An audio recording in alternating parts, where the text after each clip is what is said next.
हर रोज एक नई कहानी देखने के लिए चैनल को सब्सक्राइब करें और बेल आइकन दबाना ना भूलें। दामिनी किचन में काम कर रही होती है। तभी अमन घर पर एक लड़की के साथ आता है और अमन अपनी माँ को आवाज देते हुए कहता है, माँ, आरती की थाली जल्दी से लेके आ जाओ। देखो तो मैं किसको लेके आया हूँ साथ। इतना सुनने के बाद दामिनी किचन में काम छोड़कर बाहर आती है और दरवाजे पर दामिनी देखती है कि एक औरत है जो कि अमन के साथ आई है। लेकिन दामिनी अमन से कहती है, अमन, ये कौन है तेरे साथ? बहू तो मायके भी नहीं गई, लेकिन तू ये किसे उठा लाया?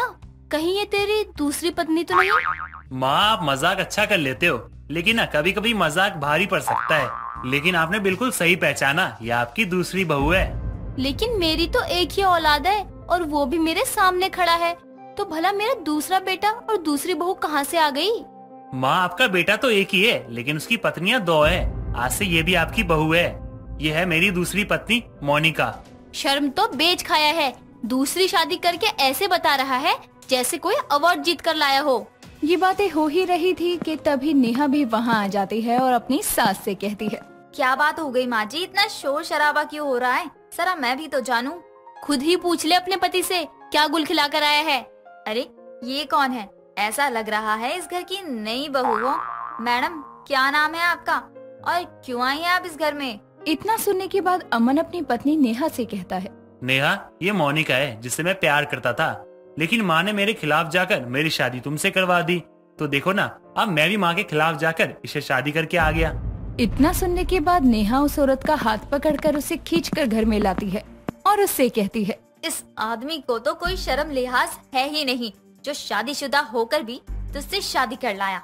लेकिन तुझे तो अपनी जिंदगी की परवाह होनी चाहिए ना, जो इस शादीशुदा इंसान के साथ भाग कर आ गई। तू मेरी फिक्र ना कर, अब तू सिर्फ अपनी फिक्र कर। कितने दिन यहाँ और टिकेगी? इस बात पर दोनों में खूब बहस होती है, लेकिन जैसे तैसे दामिनी अपनी दोनों बहुओं को समझाकर घर में शांति करवाती है। लेकिन देर शाम विमला दामिनी के घर में जरूर आती है और आते ही दामिनी से कहती है, क्या बात है दामिनी, आज तेरे घर में बहुत शोर शराबा हो रहा था। क्या हुआ? तेरी बहू ने तुझसे लड़ाई झगड़ा किया क्या? नहीं नहीं विमला, क्या बताऊं तुझे, और तुझसे क्या ही छुपाना। मेरा नालायक बेटा मेरी बहू की सौतन ले आया है। हाय दैया, क्या बात कर रही है दामिनी तू? तेरे बेटे ने दूसरी शादी कर ली, वो भी तेरी बहू के होते हुए। अब तो तेरी बहू तुझे और तेरे बेटे को जीने नहीं देगी। मैं उसके खिलाफ जाऊंगी तब ना मुझे नहीं जीने देगी। मैं तो अपने नालायक बेटे के खिलाफ हूँ। बता, एक तो होते हुए दूसरे को ले आया है। ना जाने अब नेहा के घर वाले इसका क्या ही करेंगे। अब दामिनी के घर में नेहा और मोनिका के बीच रोज झगड़ा देखने को मिलता। इतना ही नहीं, ये झगड़ा इतना बढ़ जाता कि दोनों के बीच हाथापाई भी हो जाया करती। दामिनी तो अपनी दोनों बहुओं की लड़ाई झगड़े से बहुत परेशान हो जाती है। लेकिन इस लड़ाई झगड़े के पीछे की वजह अमन ही था, जो कि ऑफिस चला जाता था। और दोनों ही बहुओं का झगड़ा देखकर दामिनी बहुत ज्यादा परेशान हो गई थी।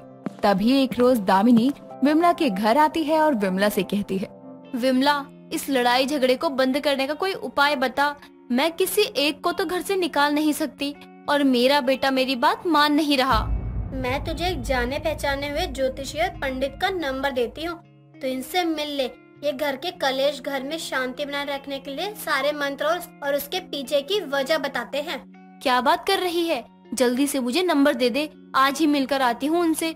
मैं तो रोज रोज के झगड़े से परेशान हो गई हूँ। अब दामिनी विमला द्वारा दिए गए ज्योतिषी और पंडित के पास जाती है और जाते ही पंडित जी के सामने हाथ जोड़कर बैठकर रोने लगती है। तभी पंडित जी दामिनी के सर पर हाथ रखते हैं और दामिनी से कहते हैं, बच्चा, मुझे पता है तू बहुत ज्यादा परेशान है। घर में तेरी दोनों बहुओं ने कलेश कर रखा है। इसका उपाय मैं जरूर बताऊंगा तुझे। अब चिंता करने की कोई जरूरत नहीं है। बाबा, आप तो अंतर्यामी हो वाकई। आप मेरी परेशानी बिना बोले ही समझ गए। लेकिन कुछ समय बाद पंडित दामिनी को कहता है कि उसे दोनों की कुंडली चाहिए, लेकिन दामिनी के पास तो कुंडली होती ही नहीं है। अगले दिन पंडित दामिनी के घर आ जाता है और दोनों ही बहू का हाथ देखने के बाद करीब आधे घंटे का समय लेता है और दामिनी से कहता है, वो भी दोनों के सामने, देखिए, अब जो मैं आपको बताने जा रहा हूँ उस पर विश्वास करना एक पल के लिए किसी के लिए भी आसान नहीं है। लेकिन ये सच है कि आपकी ये दोनों बहुएं पिछले जन्म की बहनें हैं।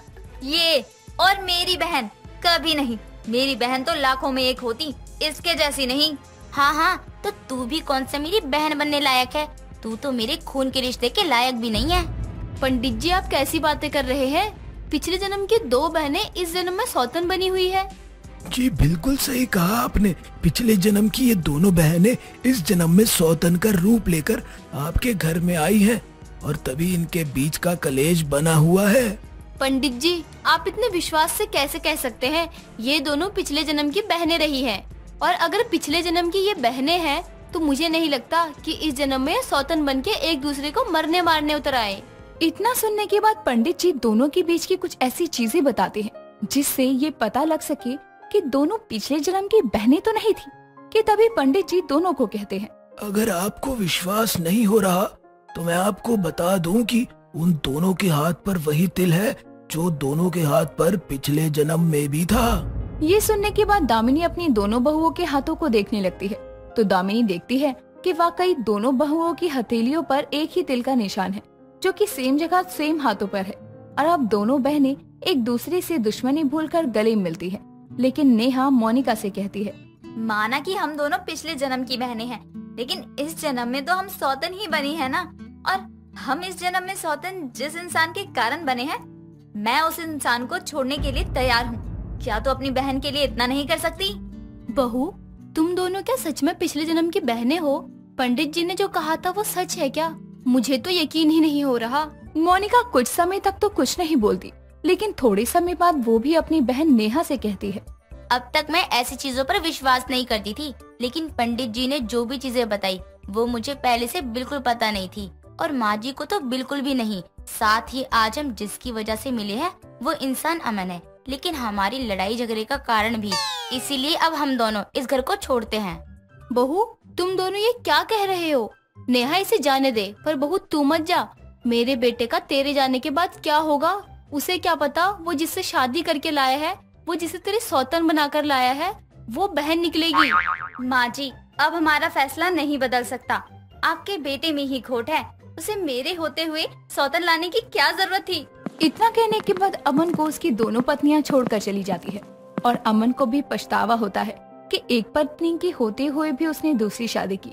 लेकिन विधि का विधान देखिए कि वो दोनों पत्नियां भी सगी बहन निकली, और जब उन्हें पता चला उन्होंने अमन को छोड़ दिया। रचित अपने पिता मोहन और माँ राधा के साथ रहा करता था। रचित काफी अमीर था, उसको कभी किसी चीज की भी कमी नहीं हुआ करती थी। उसका खुद का बिजनेस था। हालांकि उसको कभी भी किसी चीज की कमी नहीं थी, फिर भी वो अक्सर अकेला रहा करता। ऐसे ही एक दिन रचित देर रात को अपने घर आता है, जहां उसके पिता मोहन उसको इतनी देर रात को घर आते देखकर कहते हैं, रचित बेटा, आज तुम इतनी देर से घर क्यों आए हो? आज ऑफिस में काम ज्यादा था, बस इसलिए मुझे घर आने में देरी हो गई। बेटा रचित, तुम इस तरह उदास क्यों रहते हो? आखिर ऐसी कौन सी बात है जो तुम मुझे नहीं बता पा रहे हो? कुछ नहीं डैड, मैं बहुत थक गया हूँ। मैं अपने कमरे में आराम करने जा रहा हूँ। पर रचित, खाना तो खा लो। मैं खा कर आया हूँ डैड, मैं बहुत थक गया हूँ, इसलिए अब मैं अपने कमरे में जा रहा हूँ। रचित अपने कमरे में चला जाता है तो वहीं मोहन बस अपने बेटे को देखता रह जाता है। कुछ देर बाद अब मोहन की पत्नी राधा मोहन के पास आती है और मोहन से कहती है, मोहन जी, मैं क्या सोच रही थी, रचित का बर्ताव काफी अजीब होता जा रहा है। मैं तो कहती हूँ रचित की शादी करवा दीजिए। क्या पता रचित की शादी के बाद थोड़ा चेंज हो जाए। पर राधा, क्या हमारा रचित शादी के लिए मानेगा? मोहन जी, रचित मेरी तो सुनता ही नहीं है। एक बार आप उससे बात कर देखना, क्या पता वो शादी के लिए मान जाए। मोहन के बात करने से रचित शादी के लिए मान जाएगा। बस यही सोचकर मोहन सुबह का इंतजार करने लगता है, और अब सभी लोग खाना खाकर सोने के लिए चले जाते हैं। अगली सुबह जब सब खाने की टेबल पर बैठे थे, तब मोहन अपने बेटे से शादी के बारे में बात करता है। बेटा, मैं सोच रहा था कि अब तुम्हारी उम्र हो चली है, साथ ही साथ तुम्हारी माँ भी अब समय के साथ ढलती जा रही है। बस इसलिए मैंने सोचा कि क्यों न तुम्हारे लिए शादी के लिए लड़की ढूंढी जाए। रचित अपने पिता का कोई जवाब नहीं देता और चुपचाप सुबह का ब्रेकफास्ट करके ऑफिस के लिए निकल जाता है। ये देखकर मोहन को जरा भी अच्छा नहीं लगता। जहाँ मोहन अपने बेटे की चिंता में था, तो वहीं रचित जब अपने ऑफिस जा रहा था, तब अचानक से उसकी कार के आगे एक बड़ा सा ट्रक आता है, जिस वजह से रचित खुद को बचाने की कोशिश करता है, लेकिन नहीं बचा पाता। उसकी कार एक खाई में गिर जाती है। पर ये क्या, इतनी ऊंचाई से गिरने के बाद भी रचित की सांसें चल रही थी। रचित अपनी हल्की सी आंखें खोलता है तो जहाँ उसको खुद के सामने एक लड़की दिखाई पड़ती है। रचित उसको सही से देख नहीं पाता क्योंकि रचित काफी घायल था, पर रचित के पास वो खड़ी हुई लड़की अपने दोनों हाथों को 2-3 बार घुमाती है और अपने हाथों द्वारा नीले रंग की रोशनी निकालकर रचित के सीने में उस रोशनी का प्रवेश करती है, जिसके बाद वो लड़की रचित को हॉस्पिटल छोड़ देती है। ऐसे ही कुछ घंटे बीत जाते हैं और अब जब उसको होश आता है तब रचित खुद को हॉस्पिटल में पाता है और खुद के सामने अपने पिता को देखकर रचित अपने पिता से बोलता है, मुझे यहाँ पर कौन लेकर आया है और वो लड़की कहाँ है? कौन सी लड़की बेटा? तू कौन सी लड़की के बारे में बात कर रहा है? वही जो मेरे पास खड़ी थी। बेटा मुझे तो पता नहीं कि तू कौन सी लड़की के बारे में बात कर रहा है और हमें तो ये भी नहीं पता है कि तुझे यहाँ कौन लेकर आया है। रचित और मोहन आपस में बातें कर ही रहे थे, तभी वहाँ पर डॉक्टर आ जाती है और रचित की बातों का जवाब देते हुए कहती है, रचित जी, आपको यहाँ एक लड़की छोड़कर गई है। आखिर कौन थी वो लड़की? क्या आपने उसकी आइडेंटिटी पूछी? हाँ, हमने उससे उसकी आइडेंटिटी पूछी पर उन्होंने कोई जवाब ही नहीं दिया। बस फॉर्म पर अपना साइन किए और चली गई। हमने उससे काफी टाइम पूछने की कोशिश करी पर उन्होंने कोई जवाब ही नहीं दिया। रचित बेटा, कौन थी वो जिसके बारे में तुम इतनी पूछताछ कर रहे हो? क्या तुम उसको जानते हो?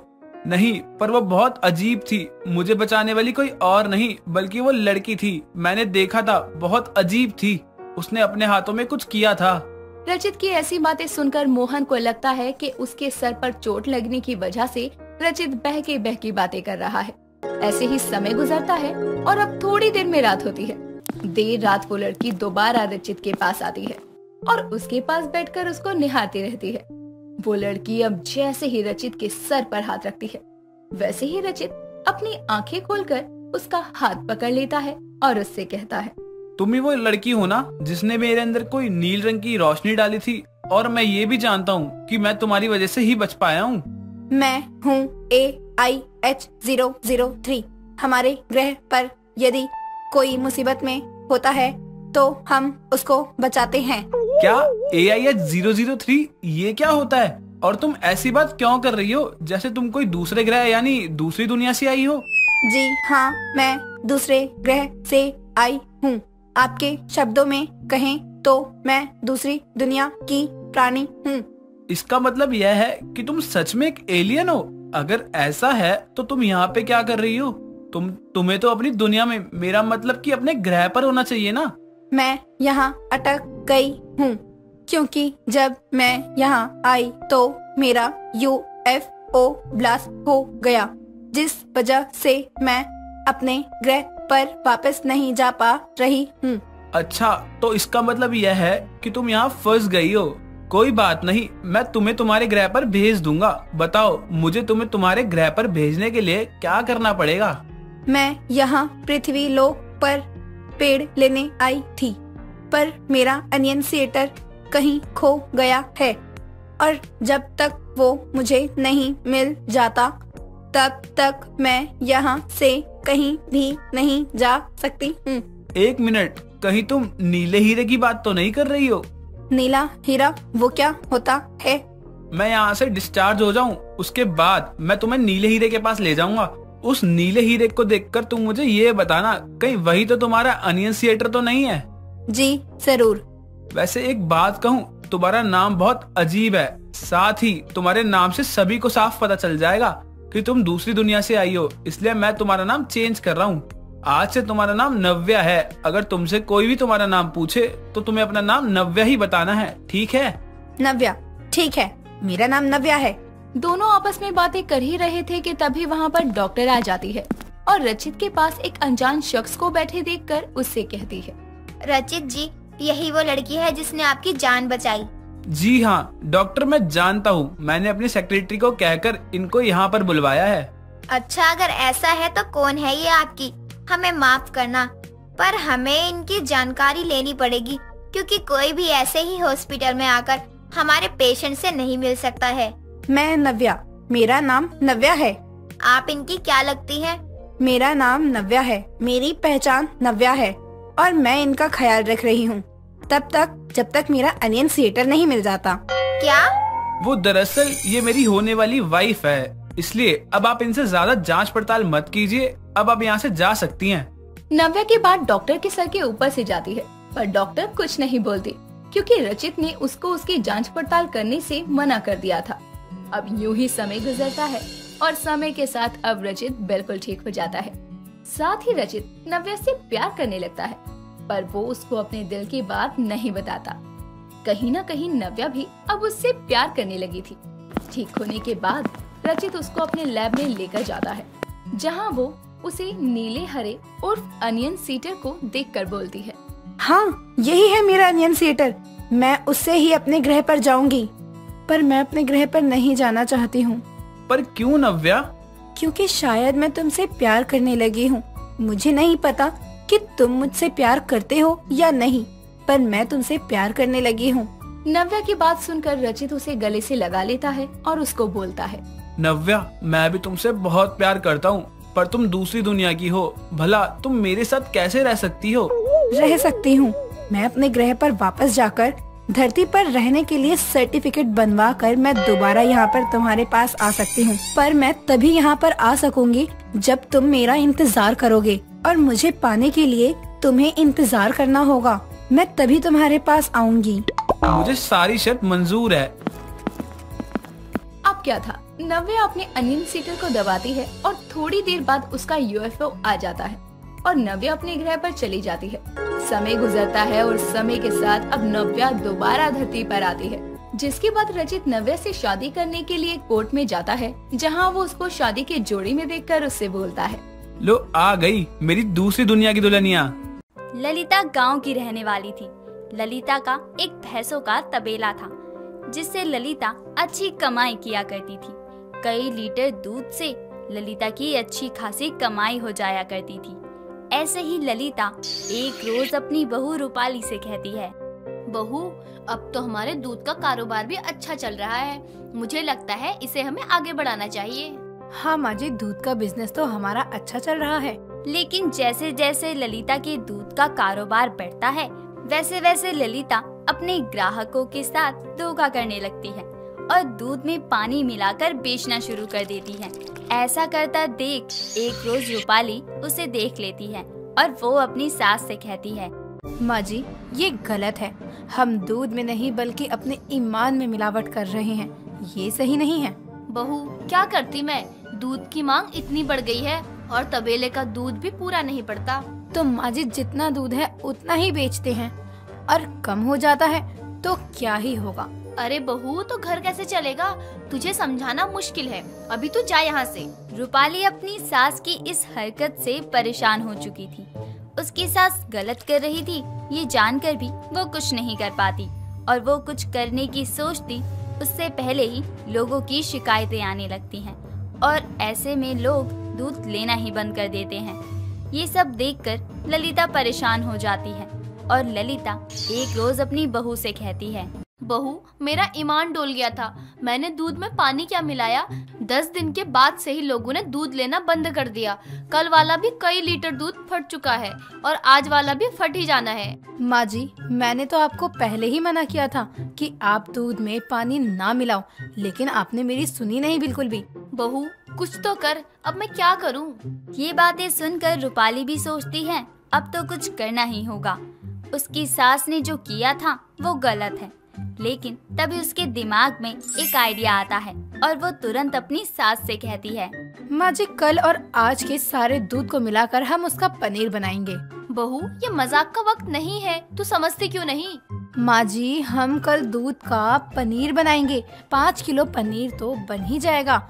इतना दूध है हमारे पास, और आज वाले दूध की दही जमा देते हैं और कल से ही पनीर के पराठों की दुकान लगाएंगे। आइडिया तो बुरा नहीं है बहू, लेकिन क्या तेरी दुकान चलेगी। वो तो हमें 1 हफ्ते में ही पता चल जाएगा माँ जी। अगले ही दिन रूपाली पनीर के पराठों की दुकान खोलती है, जिस पर बड़े बड़े अक्षरों में लिखा होता है, तवे का फ्रेश पनीर पराठा। और जैसे ही लोगों को पता चलता है कि गांव में पनीर के पराठों की दुकान खुली है, वैसे ही लोगों की भीड़ जमा होने लगती है और एक पराठे की कीमत सिर्फ 30 रुपए थी। अब तो दुकान खूब चलने लगती है। एक रोज ललिता की पड़ोसन कल्लो रूपाली की दुकान पर आती है और रूपाली से कहती है, बहू बढ़िया चल रही है तेरी दुकान, कौन सा जादू किया है लोगों पर तूने? जहाँ ईमान है वहीं तो भगवान का वास है आंटी जी। ये बात अपनी सास ललिता को भी बता देती तो वो सारे गांव में दूध में पानी मिलाकर नहीं बेचती। बहू चल, अब आई हूँ तो एक पराठा खिला ही दे, अभी तो घर में खाना भी नहीं बना है। जी आंटी जी, अभी लगा देती हूँ आपके लिए पनीर पराठे की प्लेट। कल्लो को रूपाली पनीर के पराठे देती है और कल्लो भी उसे खाकर मन ही मन कहती है, क्या रोटी है, पराठा ही नाम है, जो भी है मस्त है। आंटी जी और पराठे लाऊं क्या? हाँ बहू, 2 और पराठे ला दे, खा लेती हूँ ना जाने मेरी बहू ने खाना बनाया भी होगा कि नहीं। ये कहकर रूपाली कल्लो को और पराठे देती है और वो इस तरह 5 पराठे खा जाती है और खाकर घर चली जाती है, लेकिन पैसे तो देती ही नहीं। ये देखकर रूपाली अपनी सास से कहती है, माँ जी कल्लो आंटी आई थी और 5 पराठे थाप गई, और तो और बिना पैसे दिए चली भी गई। अभी देखती हूँ उस कल्लो को, अपना घर समझ रखा है क्या उसने? माँ जी जाने दो, भीड़ थी क्या पता इसलिए ना दिया हो, बाद में दे देगी, आप ना जाओ उनके घर पर। अब कल्लो रोज आने लगी थी रूपाली के पनीर के पराठे खाने के लिए और रोज ही 4 से 5 पनीर के पराठे धाप जाया करती। ये काफी समय तक चलता रहता है। एक रोज रूपाली खुद से कहती है, बहुत हो गया कल्लो आंटी का, अब मुझे इन्हें सबक सिखाना ही होगा, ये मेरा मुनाफे से ज्यादा नुकसान करवा जाती है। तभी अगले दिन कल्लो पनीर के पराठे खाने के लिए आती है तो रूपाली कल्लो के लिए पनीर की जगह कच्ची हरी मिर्च के पराठे लाकर देती है और जैसे ही मजे से कल्लो पराठे खाती है वैसे ही कल्लो चिल्ला पड़ती है और रूपाली से कहती है, बहू तूने मुझे ये क्या खिला दिया, पानी पानी पानी दे बहू, ना जाने पराठे में क्या था। आंटी जी पनीर के पराठे में पनीर के अलावा और हो ही क्या सकता है, पर आप इस तरह से क्यों चिल्ला रही हो? बहू ना जाने क्या था उस पराठे में, मैं तो पनीर के पराठे समझकर थाप रही थी, ना जाने क्या था उसमें। ये कहकर कल्लो तो वहाँ से चली जाती है, लेकिन अगले ही दिन रूपाली नोटिस करती है कि उसकी दुकान पर एक भी ग्राहक नहीं आया है और वो ये देखकर अपनी सास से कहती है, माँ जी आज ना जाने सबको क्या हो गया, कोई भी दुकान पर आ ही नहीं रहा। बहू मैं भी तो कब से यही देख रही हूँ, न जाने आज सबको क्या हुआ है। रूपाली अपनी सास ललिता से ये बातें कर ही रही होती है कि तभी उसे गोलू दिखता है जो रूपाली की पड़ोस में ही रहा करता था। उसे देखकर रूपाली गोलू से कहती है, गोलू सुन, मुझे तुझसे एक काम है। हाँ चाची बोलो ना, क्या काम है? आज तू हमारी दुकान के पनीर के पराठे क्यों नहीं लेने आया? अरे चाची क्या बात कर रही हो आप, पापा तो कह रहे थे कि आप ना सड़े हुए पनीर के पराठे बेच रहे हो। और ये तेरे पापा से किसने कह दिया कि मेरी दुकान पर सड़े हुए पनीर के पराठे मिल रहे हैं? चाची सच बताऊंगा तो एक पराठा दोगी? चल ठीक है दूंगी, पर सच बोलियो। चाची कल ना मेरे घर में ना कल्लो चाची आई थी जो कह रही थी रूपाली या ललिता की दुकान पर मत जाना, वो सड़ा हुआ पनीर का पराठा बेचती है। अच्छा तो ये कल्लो आंटी की नई चाल है मेरी दुकान को बंद करने की, मैं तो इसे छोड़ूंगी नहीं। चाची मुझे मेरे पराठे दे दो और मुझे जाने दो। रुक जा मोटे, दे रही हूँ। अपना काम निकल गया तो मोटा, वरना गोलू बेटा कर रही थी। चल चुप करके अपने पराठे ले और निकल यहाँ से।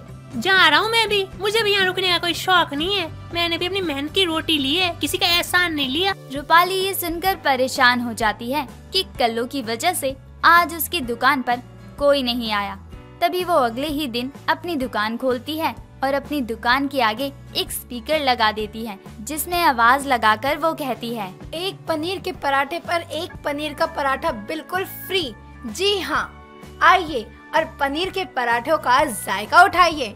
ये सुनकर कुछ ही देर में रूपाली के सारे पराठे बिक जाते हैं और अगले दिन भी ग्राहकों की लंबी भीड़ लगती है, जिसे देखकर कल्लो को अंदर ही अंदर जलन होती है, लेकिन वो कुछ कर भी नहीं पाती क्योंकि कल्लो की हर चाल फेल जो हो जाती थी। तभी कल्लो ललिता से आकर कहती है, ललिता और कैसी है तू, तेरी दुकान तो खूब चल रही है।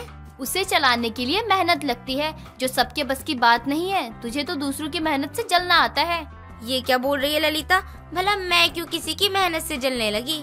तू तो है ही ऐसी, तुझे इतनी दिक्कत थी मेरे दुकान से कि तूने तो सारे जगह में गा दिया कि मेरी दुकान के पनीर सड़े हैं। हाँ, मैंने ही ये कहा था, क्योंकि तेरी बहू ने मुझे मिर्ची के पराठे खिलाए थे, जिसे खाकर मैं कई दिनों तक बीमार रही थी। तो तू रोज दुकान का नुकसान कराएगी तो हम क्या ही कर सकते हैं। इस तरह ललिता कल्लो को कहती है कि किसी की मेहनत नहीं मारनी चाहिए, क्योंकि पहले तो वो खुद भी बेईमान थी, लेकिन अब वो सुधर चुकी थी। दोस्तों, अगर आपको ये कहानी पसंद आई तो इसे लाइक करें, शेयर करें और कमेंट करके बताएं कि कहानी में आपको सबसे अच्छा क्या लगा।